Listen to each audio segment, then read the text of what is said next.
মেলবোর্নে আগামীকাল Australia Bharat boarder Gavaskar ট্রফির চতুর্থ ম্যাচ। বোর্ডার গাভাস্কার ট্রফিতে থাকছে বাংলাদেশও। মাঠের ক্রিকেটে তো আর থাকা সম্ভব নয়, থাকছে অন্যভাবে।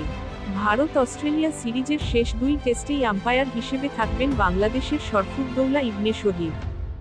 আগামীকাল শুরু হতে যাওয়া মেলবোর্ন টেস্টে তিনি থাকবেন টিভি আম্পায়ার হিসেবে।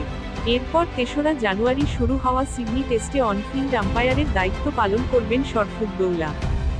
বাংলাদেশের এই আম্পায়ার সর্বশেষ ডারবানে শ্রীলঙ্কা ও দক্ষিণ আফ্রিকা ম্যাচে অনফিল্ড আম্পায়ারের দায়িত্ব পালন করছেন।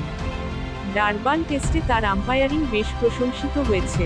সেই ম্যাচে শরফুদ্দৌলার সিদ্ধান্তের বিপক্ষে ৮ বার রিভিউ নেওয়া হলেও একটি সিদ্ধান্ত বদল হয়নি। এরপর সিরিজের পরের ম্যাচে বেবেখায় ছিলেন টিভি আম্পায়ার। গত অক্টোবরে পাকিস্তান ইংল্যান্ড ৩ ম্যাচ টেস্ট সিরিজের ২ ম্যাচে ফিল্ড আম্পায়ার ও ১ ম্যাচে ছিলেন টিভি আম্পায়ার। জানুয়ারিতে অস্ট্রেলিয়া ওয়েস্ট ইন্ডিজ সিরিজেও আম্পায়ারিংয়ের দায়িত্ব পালন করেছেন তিনি। এটি ছিল বিদেশের মাটিতে তার প্রথম নিরপেক্ষ আম্পায়ার হিসেবে দায়িত্ব পালনের সিরিজ। সব মিলিয়ে চলতি বছরে এখন পর্যন্ত তিনি আম্পায়ারিং করেছেন ১০টি টেস্টে। এছাড়া চলতি বছরে ৫টি ওয়ানডে ও ১৪টি টি-টোয়েন্টিতে আম্পায়ার ছিলেন শরফুদ্দৌলা।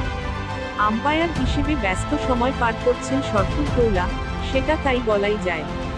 এর আগে ওয়ানডে বিশ্বকাপ ও টি-টোয়েন্টি বিশ্বকাপেও আম্পায়ারিং করেছেন শরফুদ্দৌলা। ২০১০ সালে বাংলাদেশ ও শ্রীলঙ্কার বিপক্ষে মিরপুরের ওয়ানডে দিয়ে আন্তর্জাতিক আম্পায়ারিংয়ে অভিষেক হওয়া শরফুদ্দৌলা বাংলাদেশের প্রথম আম্পায়ার হিসেবে আইসিসির এলিট প্যানেলে এসেছেন গত মার্চে।